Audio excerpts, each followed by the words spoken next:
Május 15-én rendezték meg a 14. Delfin kupát Pécset. Az utánpótláskorú úszóknak szervezett versenyen 20 egyesület közel 250 indulója vett részt. A házigazdák és a vidéki csapatok mellett a triatád versenyző is képviseltették magukat az eseményen. Somogy megyéből a nagyatádiak mellett a kasi, az adorján és a csurgó versenyzői ugrottak még vízbe. Az atádi gyerekek ezúttal is bravúrosan szerepeltek a megmérettetésen.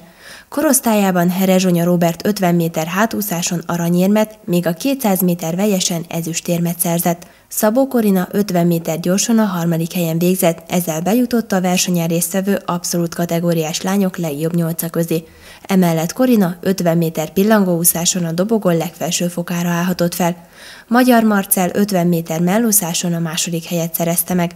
A 2004-ben születetteknél Pauska Barnabás 25 méter gyorsan harmadik helyezett lett. Május 16-án szintén harcba szálltak az aranyérmekért a triatádos fiatalok. A Baranya bajnokság és területi béka seregszemle elnevezésű versenynek szintén Pécs adott otthont. A megmérettetésen 14 egyesület úszói vettek részt, köztük a nagyatádiak.